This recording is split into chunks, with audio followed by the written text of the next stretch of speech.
First contact fiasco. Dr. Jessica Mitchell adjusted her collar for the 100th time as the human diplomatic vessel Starweaver approached the massive crystalline structure that served as the Galactic Empire's grading station. 20 years of studying alien languages had led to this moment, yet nothing in her training had prepared her for the butterfly-inducing sight of the Empire's welcoming committee. "They look like someone crossed an octopus with a peacock," whispered Lieutenant Mark Thompson, her security officer, as they watched the approaching delegation through the airlock window. The aliens moved with fluid grace, their iridescent tentacles flowing like silk in zero gravity. "Maintain protocol," Dr. Mitchell hissed, though she couldn't disagree with his assessment. The Empire's representatives were exactly as the preliminary probes had shown. Tall, elegant beings with multiple appendages and skin that shifted colors like living opals. The airlock cycled with a soft hiss. Dr. Mitchell stepped forward, her universal translator ready, and began the carefully rehearsed greeting. "Esteemed representatives of the Galactic Empire, we come in peace and friendship from..." She stopped mid-sentence as one of the alien diplomats accidentally wrapped a tentacle around another's face, causing them to stumble slightly. Without thinking, Dr. Mitchell let out a small snort of amusement. The aliens froze. Their skin shifted from peaceful blues to confused purples. "Are you experiencing respiratory distress, Earth representative?" The lead alien's translator produced perfectly modulated tones. No, Dr. Mitchell tried to compose herself, but the alien's genuine concern only made the situation funnier. Has anyone heard the one about the octopus who walked into a bar?" Lieutenant Thompson groaned behind her. 20 years of diplomatic preparation, and their leading xenolinguist was about to tell a joke. The alien delegation's skin rippled with uncertainty. "We do not understand. What bar did this octopus enter, and for what purpose?" "Well," Dr. Mitchell continued, unable to help herself, "he walked in and saw all these humans sitting around. So he did everything they were doing, but better. Ordered 8 drinks at once, played 8 games of pool simultaneously, and then left. As he was leaving, he heard one human say to another, 'You know what? That guy was good at everything. But he was a bit of a show-off.' The silence that followed was deafening. Then something unprecedented happened. The lead alien's face began to twitch. Their skin fluctuated between colors so rapidly it looked like a malfunctioning LED display. A strange sound emerged from their speech apparatus, something between a wheeze and a chime. "By the Emperor's grace, Ambassador Zixtal is malfunctioning." One of the junior delegates reached for an emergency medical device, but it was spreading. The other aliens began experiencing similar symptoms: twitching appendages, irregular color patterns, and most alarmingly, those strange vocalizations. "They're laughing," Dr. Mitchell realized with growing amazement. They'd never laughed before. The Empire's medical team burst into the chamber, their diagnostic tools whirring. Meanwhile, Ambassador Zixtal had collapsed into what humans would recognize as a fit of giggles, their tentacles curling and uncurling in rhythm with their newly discovered mirth. "What have you done to us?" managed one of the still-standing delegates between strange hiccup-like sounds. "I just told a joke," Dr. Mitchell explained, trying not to laugh herself at the absurdity of the situation. "It's something humans do for entertainment and social bonding. We call it humor." "Humor," repeated Ambassador Zixtal from the floor, the word sending them into fresh spasms of laughter. "We have existed for 10,000 years, spread across 12,000 systems, and never. They couldn't finish the sentence. Lieutenant Thompson stepped forward, his military training warring with his amusement. "Ma'am, perhaps we should." "Why did the cookie go to the doctor?" Dr. Mitchell interrupted, unable to resist. The aliens leaned forward eagerly, their skin showing patterns that humans would later learn indicated intense curiosity. Because it was feeling crumbly. The resulting chaos would be recorded in both human and imperial historical documents as the first contact fiasco, though its true significance wouldn't be understood until much later. As the medical team tried desperately to cure the delegation of their sudden affliction, Dr. Mitchell realized she had just discovered something extraordinary. The Galactic Empire, for all its advancement and power, had never developed a sense of humor.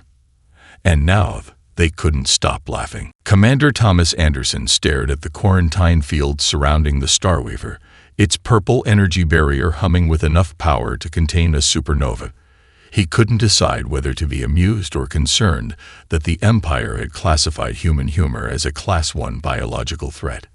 They've isolated our entire ship because their diplomats can't stop giggling, Lieutenant Thompson reported, scrolling through the Empire's official containment notice. Apparently, they think we're using some kind of neural pathogen that causes involuntary facial spasms and respiratory disruptions. Dr. Mitchell paced the bridge, her initial amusement fading into worry. We need to explain that laughter is natural, not a weapon. Though I admit, I never expected them to have no concept of humor whatsoever. Commanders.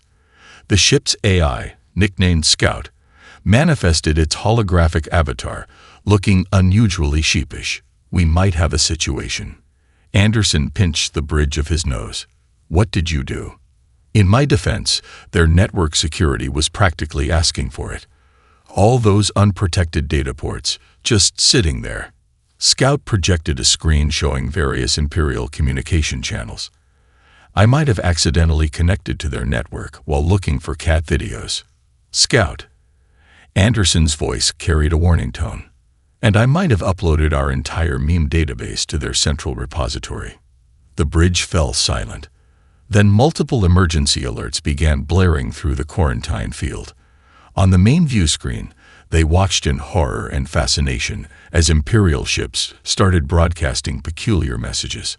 A massive dreadnought, bristling with planet-destroying weapons, transmitted, "Icon has cheeseburger," followed by a string of emoticons. "This is fine," Scout commented as they watched chaos unfold.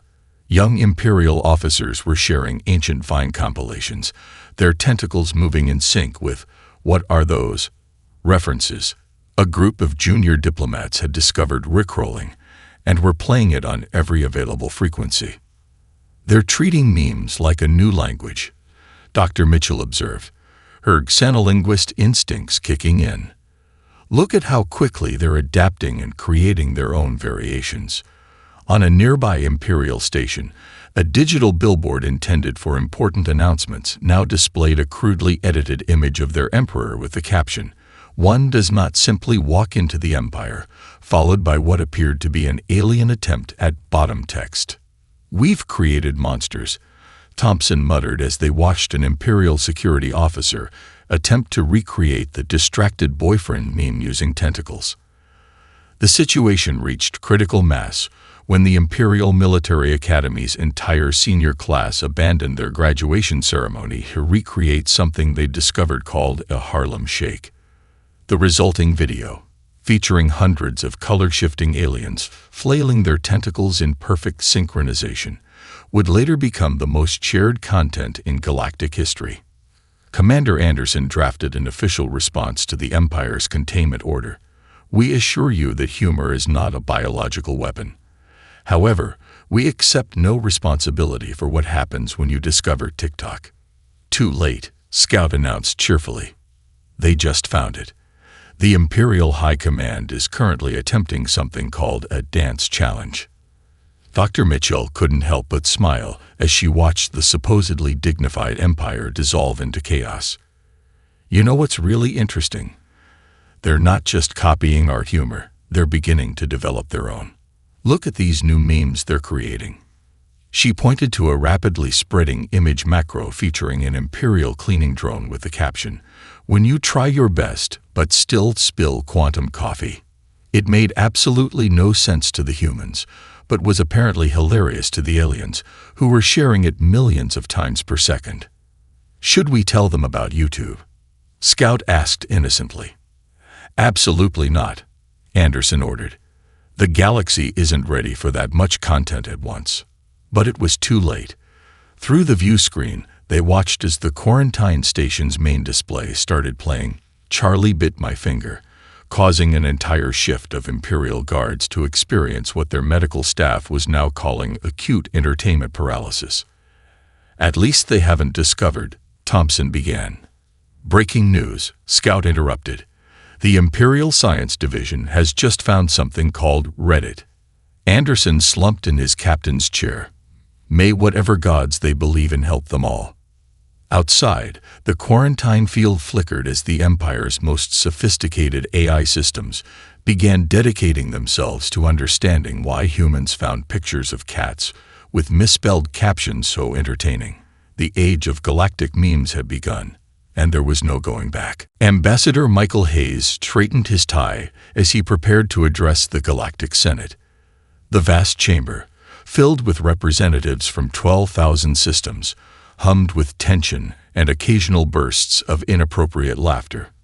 3 days had passed since humor had infected the Empire, and this emergency session would determine humanity's fate.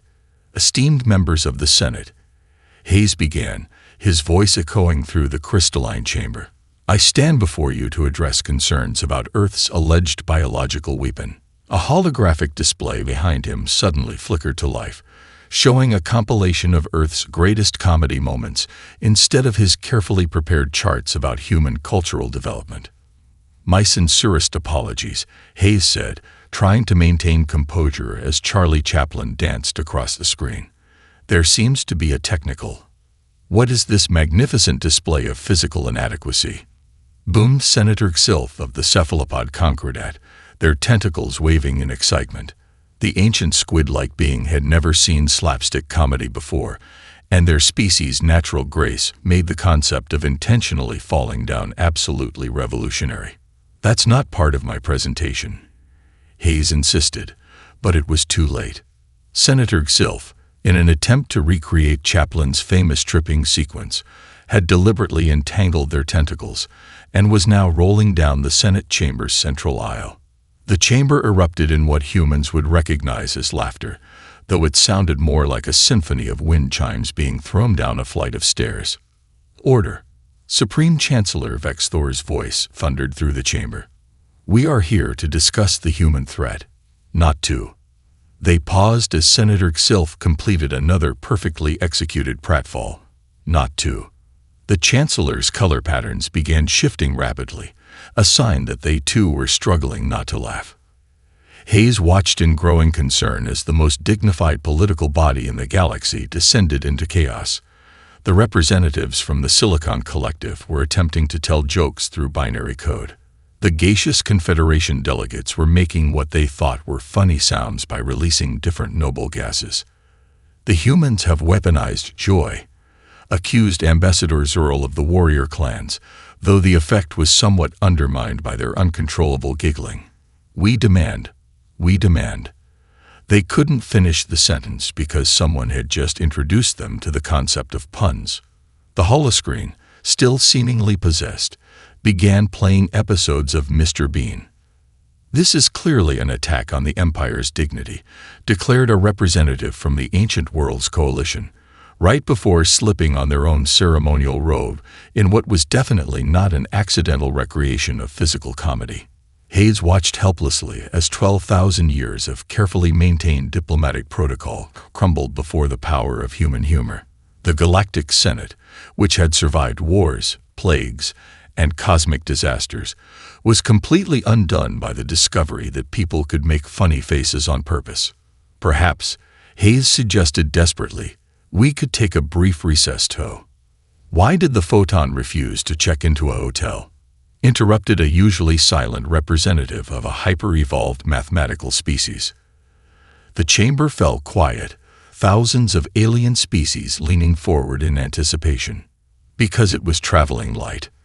The resulting explosion of multi-species laughter caused the Senate's crystal dome to vibrate at frequencies previously thought impossible. 3 different species achieved enlightenment purely through the understanding of this physics joke. Chancellor Vexthor, their dignity finally breaking, activated their species' equivalent of a smile, a complex pattern of bioluminescent spots that spelled out LOL in 17 different languages. Ambassador Hayes, The Chancellor managed between color-shifting chuckles. Your species has introduced something more powerful than any weapon you have given us. They struggled with the unfamiliar concept, fun. As Hayes watched the Senate dissolve into an impromptu comedy festival, with species that had been mortal enemies for millennia, now sharing jokes about quantum mechanics and space traffic, he realized something profound. Humanity's first galactic crisis wasn't going to be solved through diplomacy or force, but through shared laughter. Very well, he said, giving up on his prepared speech. Has anyone heard about the restaurant on the moon? Great food, but no atmosphere. The resulting diplomatic incident would be recorded as the first time in galactic history that an entire legislative body had to be adjourned due to uncontrollable mirth. As Hayes left the chamber, he could hear Senator Xilf still practicing their slapstick routine, to the continued delight of the oldest and most serious species in the galaxy. Lieutenant Emma Rodriguez never intended to start a cultural revolution. Her personal data pad, containing all 9 seasons of Brooklyn Nine-Nine, was supposed to stay locked in her quarters aboard the Starweaver. She certainly hadn't meant for it to fall into the hands of Cadet Sixon, a young Imperial officer who had been assigned to guard the quarantined humans. What is this cool they keep saying? The cadet had asked during a routine security check, their color patterns showing intense curiosity. Now, 3 days later, Rodriguez stood before Admiral Ixthur of the Imperial Fleet, trying to explain why the Empire's most prestigious military academy had ground to a complete halt. With all due respect, Admiral, Rodriguez began, I don't think showing them a sitcom counts as sharing military secrets. The Admiral's skin flickered between deep purple, frustration, and bright yellow, barely suppressed amusement. Lieutenant, the entire senior class has abandoned their tactical training to create something called a Halloween heist. The instructor for advanced planetary bombardment keeps saying 9-9 after every sentence. On the monitor behind them, security footage showed cadets attempting to recreate scenes from the show. A group of normally stoic warrior caste aliens had spent 6 hours trying to perfect their title of your sex tape jokes. The Academy's mess hall had been renamed Shaw's Bar, and someone had taught the cleaning droids to play Jimmy Jab games. The situation is even worse on our dreadnoughts, the Admiral continued, pulling up more footage. Captain Vextul of the Imperial flagship Eternal Glory ended a standoff with pirates by telling them bone. Rodriguez tried not to smile as she watched the Empire's feared commanders competing to make the best smart face with their tentacles. Sir, perhaps this could be seen as a form of team building. The Admiral's colors shifted again. Lieutenant, our most decorated battle squadron just responded to a distress call with noise. The distress call was real. Hot damn! Echoed through the corridors as another group of cadets raced past, apparently in the middle of their own heist competition. And it's not just the show. The Admiral continued, their tentacles moving in what Rodriguez now recognized as exasperation. They've discovered something called sitcoms exist. The Tactical Analysis Division is currently binge-watching The Office instead of monitoring our borders. As if on cue, a distant voice shouted, "That's what she said," followed by the now familiar sound of alien laughter. Sir, Rodriguez ventured, maybe this isn't entirely bad. Look at how it's affecting unit cohesion. She gestured to a screen showing a group of traditionally hierarchical aliens from different castes, all laughing together over a shared joke. The Admiral's colors softened slightly. I suppose there has been a 300% increase in inter-squad bonding, and the creative problem-solving exercises have improved since they started asking, what would Jake do? A junior officer burst into the room, their tentacles wiggling with excitement. Admiral, you have to see this. The Engineering Corps has recreated the full bullpen slide using quantum lubricants. The Admiral's professional demeanor finally cracked as they watched the footage of dozens of dignified Imperial engineers sliding across their pristine workspace yelling full bullpen. Their skin rippled with barely contained mirth. "Very well, Lieutenant," they said, their colors settling into a warm orange of acceptance. "Perhaps human entertainment has some tactical advantages. But please, I beg you, don't let them discover something called parks and recreation. The Empire isn't ready for that level of chaos." Rodriguez decided this wasn't the best time to mention that Cadet Zixon had already started a petition to rename the Academy's training ground the Pit and was organizing a miniature course show. As she left the Admiral's office, she passed a group of senior officers attempting to recreate the "I Want It That Way" lineup scene, their normally threatening appearance somewhat undermined by their enthusiastic singing.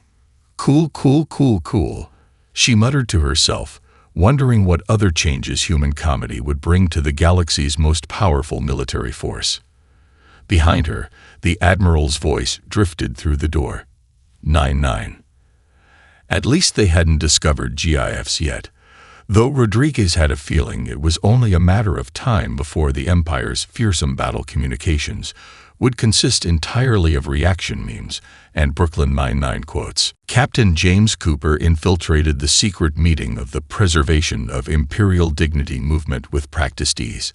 The gathering, held in a supposedly secure bunker beneath the Imperial Palace, had drawn the most humor-resistant members of the Empire's elite.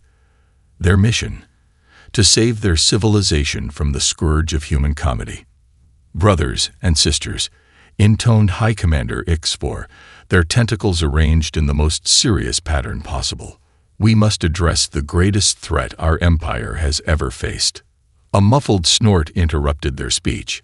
All eyes turned to Security Chief Zextal, who was trying desperately to maintain their professional composure. "Is something amusing, Security Chief?" X4's skin darkened to a threatening shade of maroon. No, Zextal managed, their color patterns betraying barely suppressed mirth. "It's just, your name in human English sounds like Space Banana." The room erupted in gasps of horror.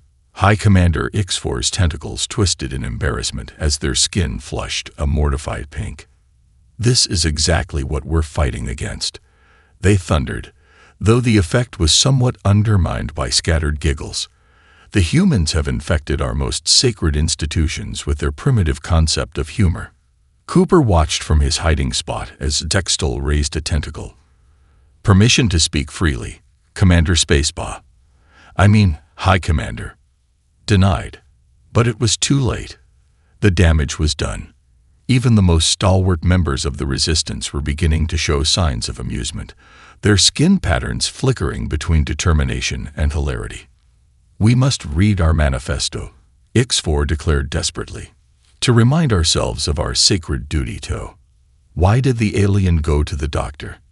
Zextal burst out, unable to contain themselves any longer. "Because they needed some space." The Resistance meeting descended into chaos. Members who had sworn to fight against humor found themselves helpless against the onslaught of dad jokes that Zextal had apparently been hoarding. Cooper watched in amazement as centuries of imperial dignity crumbled before the power of "Hi hungry, I'm dad." "This is a security breach." X4 tried to restore order. "Guard the doors. No one leaves until we." "What do you call an alien with 3 eyes?" someone called from the back. "An alien." Cooper had to stuff his fist in his mouth to keep from laughing as the Empire's most serious officials lost their battle with mirth. The manifesto reading was completely derailed when someone pointed out that their secret handshake looked like the Macarena. "We must resist," X4 pleaded, but their own tentacles had begun to move in what was suspiciously like a dance pattern. "We are the last defense against this human corruption." "Why don't aliens eat clowns?" Zextal asked, their voice shaking with suppressed laughter. "Because they taste funny." The breaking point came when a junior member, attempting to salvage the situation, accidentally activated their presentation, titled "Serious Reasons to Ban Humor," with a background soundtrack of "Never Gonna Give You Up." As Cooper slipped out of the bunker, he could hear the sound of the Empire's last humor resistance movement dissolving into helpless laughter. His mission report would be brief. The operation to infiltrate the anti-humor resistance had been unnecessary. They had defeated themselves with their own accidental comedy. Outside, he passed a group of Imperial guards trying to maintain straight faces while their commander's name tag translator glitched, displaying Captain Wigglebottom in human English. The resistance never stood a chance, he realized. In trying to fight humor, they had become the biggest joke of all. His communicator buzzed with an emergency alert. High Commander Ixvor had just changed their official title to Space Banana Supreme and was last seen teaching junior officers how to do the chicken dance with their tentacles. The humor play had claimed its final victims. Not even the most serious members of the Empire could resist the power of a good dad joke. Dr. Rebecca Turner never expected to become a comedy tutor to a galactic emperor. Yet here she stood in the Imperial Palace's private chambers, watching the 900-year-old monarch of 12,000 systems attempt to understand the concept of knock-knock jokes. "Let me understand this ritual." Emperor Zixthor's voice resonated through the crystalline chamber. "I say knock-knock, and you respond with, 'Who's there?'" Dr. Turner prompted patiently. "But you know it's me. I'm the Emperor. Everyone knows it's me." Turner massaged her temples. They'd been at this for 3 hours. "Your Majesty, the point isn't accuracy. It's wordplay. Let's try again. Knock knock. Who's there?" The Emperor's skin rippled with concentration. "Interrupting cow. Interrupting. Embu." The Emperor's color patterns shifted rapidly between confusion and something approaching understanding. Then, unexpectedly, they began to emit the chiming sound that humans had learned to recognize as imperial laughter. "I understand," they declared triumphantly. The humor derives from the subversion of expected conversational patterns. The cow interrupts just as a real bovine might. Their tentacles wiggled with excitement. "Let me try. Knock knock. Who's there?" Interrupting quantum fluctuation. Interrupting quantum fluctu. The Emperor disappeared and reappeared 3 feet to the left, shouting, "Pirobiability wavy kigo lapise." Turner blinked. Did you just teleport to make a physics joke? Was it not humorous? I attempted to adapt your Earth concept to imperial scientific principles.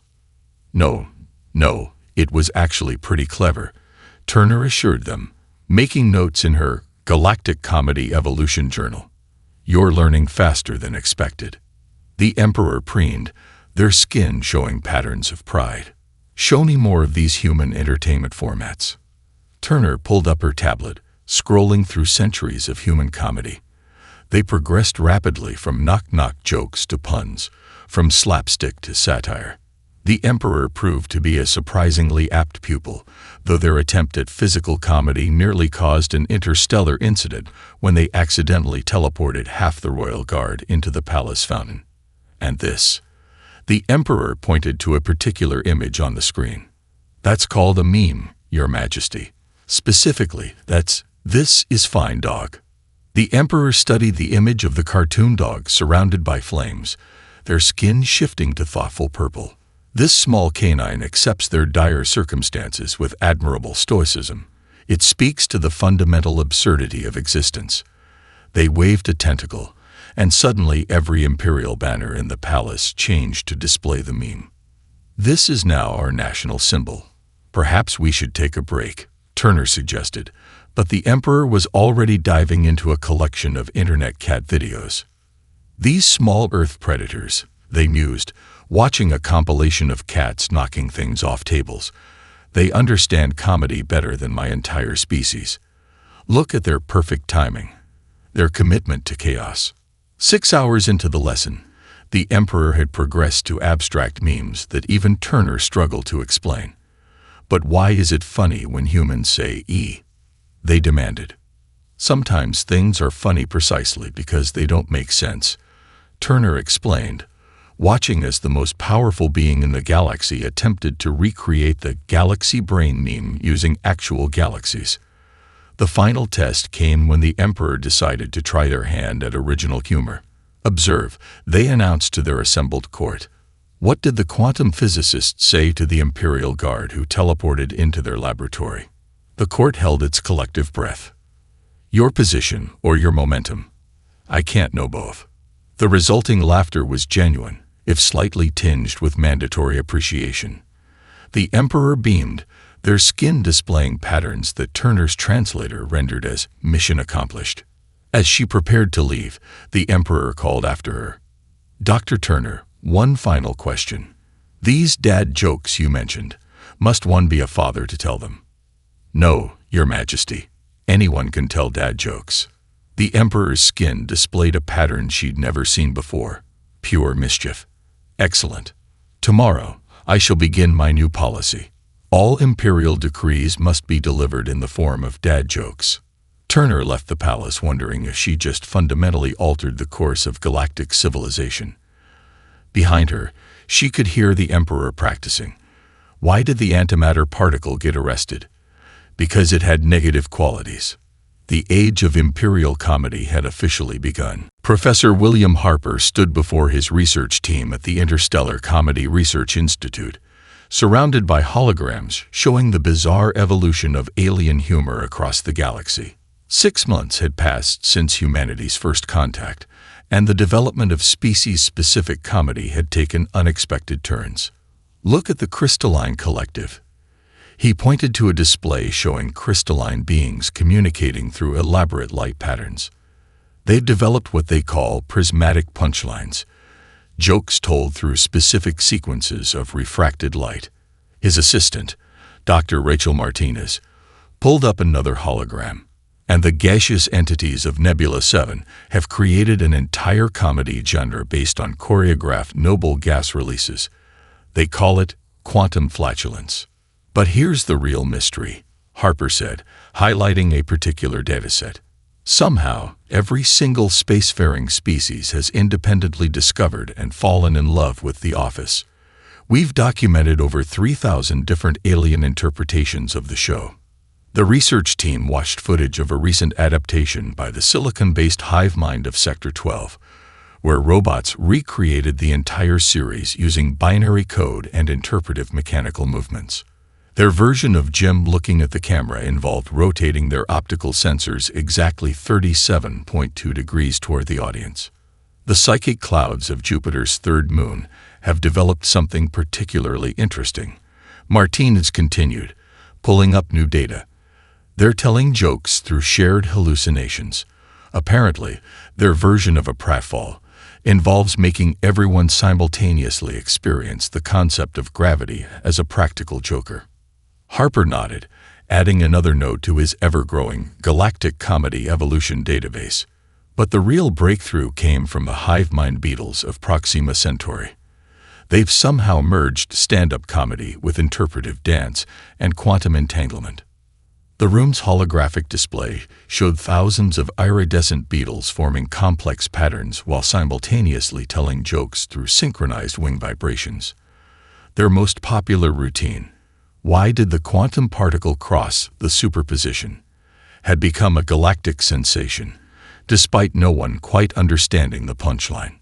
"Professor," called out Dr. James Chen from his research station, "you need to see this. The photonic beings from the Crab Nebula have just released their first comedy special." The team gathered around to watch beings made of pure light perform what they called wavelength humor. The punchlines were delivered in frequencies that made other photonic beings literally roll through the electromagnetic spectrum with laughter. "But here's what's truly fascinating," Harper said, pulling up a galaxy-wide data map. "Look at how each species adapts humor to their own biological and cultural framework, yet somehow maintains the core elements that make something funny." The map showed the spread of different comedy styles. The Methan brothers of Europa had developed bubble pun battles. The time-displaced entities of Alpha Centauri told jokes that only became funny 3 days before they were told, and the Quantum Superposition Society somehow managed to tell jokes that were simultaneously hilarious and tragic. And yet, Martins pointed to another dataset. They all still laugh at cats. The Universal Feline Appreciation Network now has more subscribers than there are stars in the galaxy. Harper was about to respond when an alert flashed across their screens.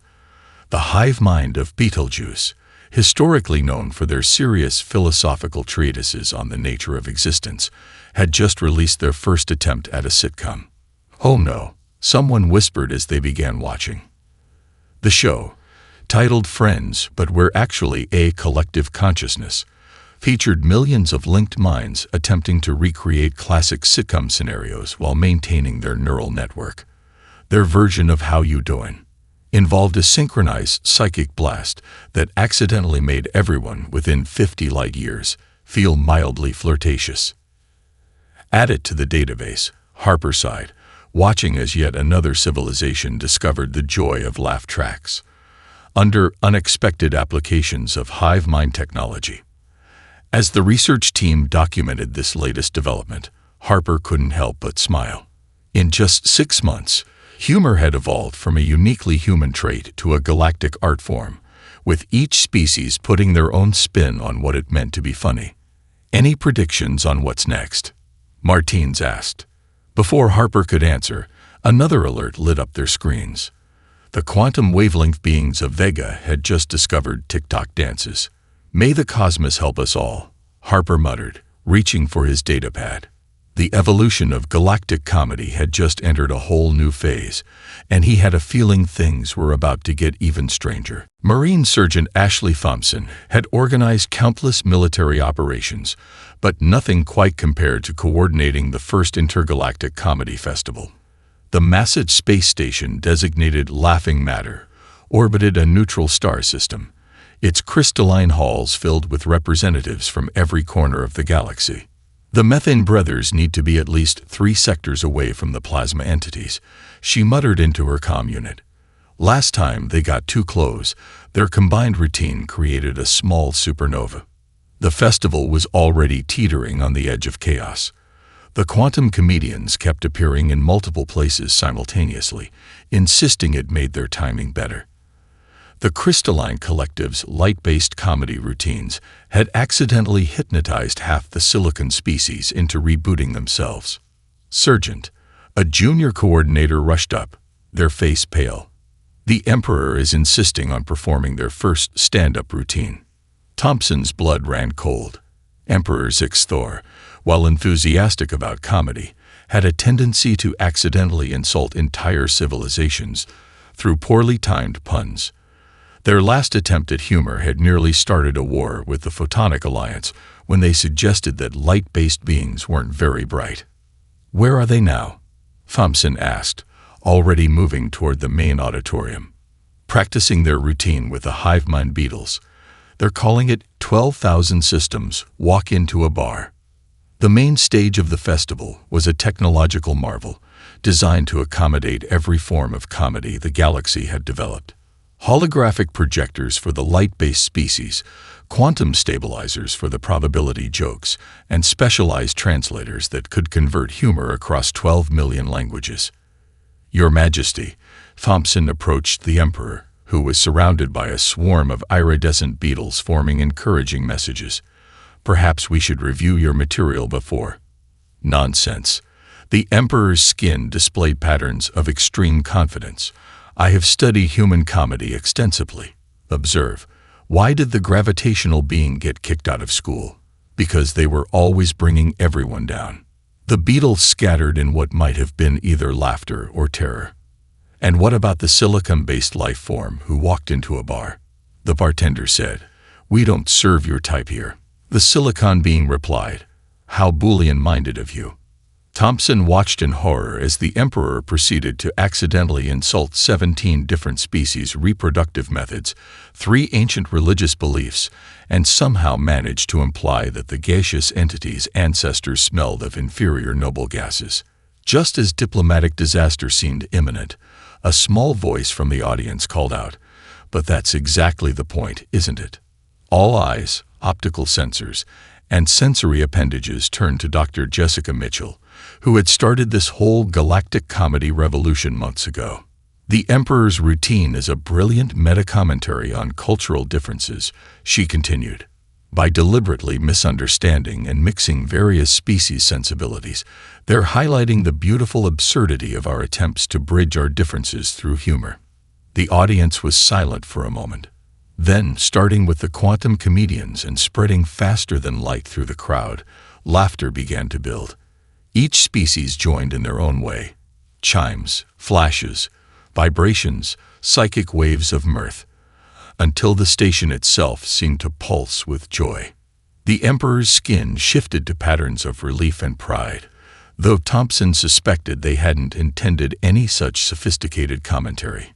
The festival became an annual tradition, though with some new rules added after the first year.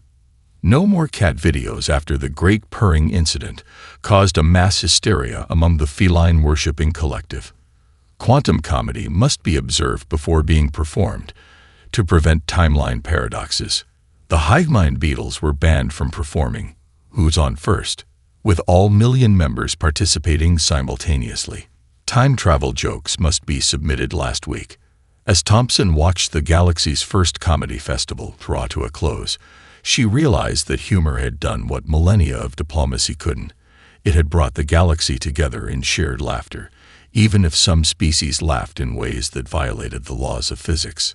The Emperor approached her, their skin showing patterns of contentment. "Sergeant Thompson, I believe I finally understand why humans say laughter is the best medicine." "Oh, yes. Though I must point out that our quantum regeneration chambers are technically more effective." They were interrupted by another wave of laughter as the gaseous entities performed their famous noble gas walk into a bar routine. A new era had truly dawned, and it was filled with the sound of 12,000 species learning to laugh together.